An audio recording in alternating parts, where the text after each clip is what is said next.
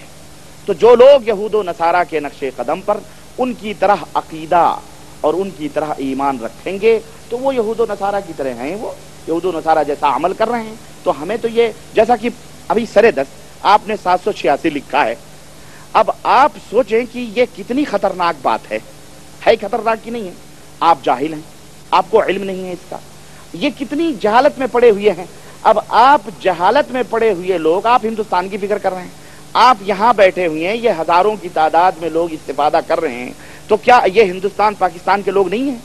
بھائی میرے، جہاں جس کو جو موقع ملا ہے وہ الحمدللہ خدمت کر رہا ہے، تو یہاں بھی آپ جیسے لوگ موجود ہیں، تو ہم جیسے لوگ بھی موجود ہیں جو ہاتھ پکڑ کر بتلانے والے ہیں۔ میرے عزیز، آپ یہ چاہتے ہو، میں سمجھتا ہوں جہاں تک کہ آپ یہ چاہتے ہو کہ ہم جیسے لوگ ہندوستان میں چلے جائیں اور آپ یہاں کبڈیاں کھیلیں، ہاں یہی چاہتے ہیں آپ یہاں اپنی مرضی کے جو چاہیں کریں۔ بیچارے ورکشاپوں میں، ملوں کے اور کمپنیوں میں، شرکوں میں جو بیچارے دین اسلام سے ناواقف مزدوری کرنے آئے ہیں، آپ انہیں دین اسلام کا چسکا دے کر کے اور اپنے بزرگوں الیاس صاحب کی بات لے لیں۔ آپ نے الیاس صاحب کو سب سے بڑا خادم تصور کیا ہے، پر یہی الیاس صاحب ہیں جا کے قبروں پر مجاوری کرتے ہیں، مراقبے کرتے ہیں۔ ہمیں کسی سے کوئی دشمنی نہیں ہے، ہمیں کسی سے کچھ نہیں لینا ہے۔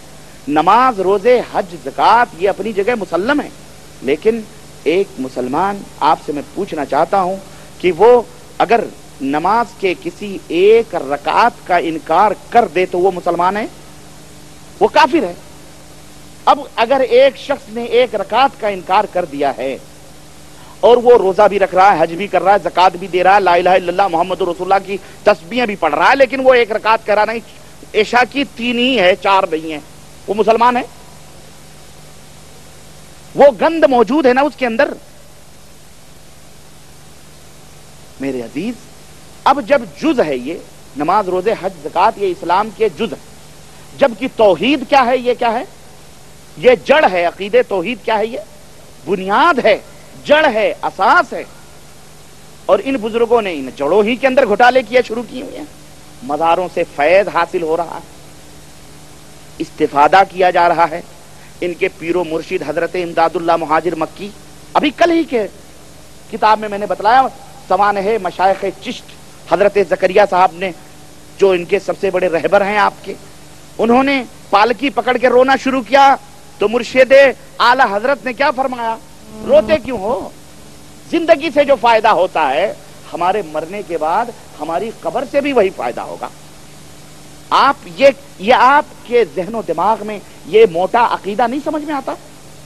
ہمارے نبی نے ایسا فرمایا کیا کہ مرنے کے بعد میری قبر پہ آنا اور وہاں سے فیض اور انوار حاصل کرنا؟ استغفر اللہ۔ شعر کہا امداد اللہ صاحب نے کی، اور حضرت نے شعر کہا زکریا صاحب نے کہ ہمارے پیر و مرشد کی قبر نبی پتہ نہیں کیا کیا نبی وہ بھی بنایا ہے، نہیں بنایا، جو دیکھ لے وہ اللہ کو دیکھ لے۔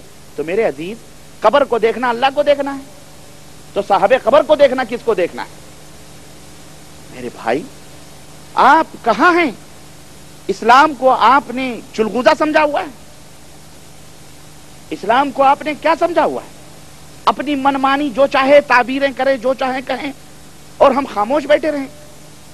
ہم کبڈیاں نہیں کھیلنے دیں گے، نہ نہ، ہم تمہیں یہاں بھی روکیں گے، اور اس کے لیے ہماری گردن بھی چلی جائے۔ ان بدعقیدگیوں کے خلاف ہم آواز بلند کرتے رہیں گے جب تک توبہ نہ کر لو، جب تک، اور یہ ہم کرتے رہیں گے، ہم مر بھی جائیں گے، آنے والی نسلیں کرتی رہیں گی انشاءاللہ تبارک تعالی۔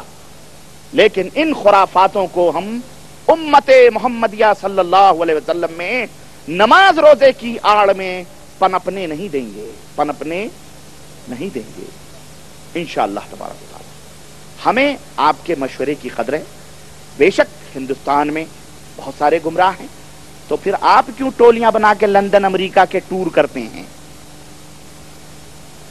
آپ کیوں یہاں لوگوں کو ٹولیوں میں تقسیم کر کر کے گھروں میں چپکے لوگوں کو دین کے نام پہ جمع کرتے ہیں؟ کیوں کرتے ہیں؟ آپ بھی جائیں، ہے کہ نہیں ہے؟ آپ کہیں گے ہمارے آدمی کام کر رہے ہیں، تو کیا ہم فقیر ہیں؟ ہمارے آدمی نہیں ہیں؟ میرے بھائی، آپ نے پوچھا ہے کہ جی ہمیں SIM وہ اور جماعت اسلامی سے ہم نکل کر کے ہم تبلیغی جماعت میں آ گئے۔ کیا وہ برے تھے بیچارے؟ SIM والے برے ہیں، SIO والے برے ہیں، جماعت اسلامی والے برے ہیں؟ آپ اتحاد کا بھی نعرہ لگاتے ہیں اور ان کو برا بھی کہتے ہیں۔ کیوں کہتے ہیں برا؟ آپ اسی میں تھے تو آپ کو وہ کہتے تھے جاؤ قبر پر، وہ کہتے تھے کہ جاؤ بدعات اور خرافات کرو۔ بتاؤ ہم کو، آپ نے کیوں چھوڑا اس جماعت کو؟ آپ کے ہاں حق کا معیار کیا ہے؟ حق کا معیار اکثریت ہے؟ حق کا معیار اکثریت نہیں ہے، حق کا معیار قرآن و سنت ہے، حق کا معیار اللہ کا قرآن ہے، رب الرسول کا فرمان ہے۔ جو اس کے ڈھرے پہ آئے گا اور اس کے سلف کے طریقے اور منہج پر جماعت تیار کر کے چلے گا، وہی حق پر ہے، اور اس طرح کے ہے کہ نہیں؟ اور جو اس سے انحراف کرے گا وہ 72 فرقوں میں سے ہے۔ اس فرقوں میں سے جس کے بارے میں اللہ کے نبی نے فرمایا جہنم میں جانے والے، یہ نبی کا فرمان ہے واضح طور پر۔ تو یہ ہے اصل چیز۔ اللہ آپ کو ہدایت عطا فرمائے۔ اور جہاں تک آپ نے پوچھا ہے کہ کون سی جماعت اچھی ہے، قرآن و سنت والی جماعت سے بہتر بھی کوئی جماعت اچھی ہو سکتی ہے؟ جب قرآن و سنت سے بہتر کوئی چیز نہیں ہو سکتی تو قرآن و سنت سے کے اوپر عمل کرنے والے، اس کے اوپر پکڑ کرنے والے اور اس کی دعوت دینے والوں سے بھی کوئی بہتر جماعت اس دنیا کے اندر نہیں ہو سکتی۔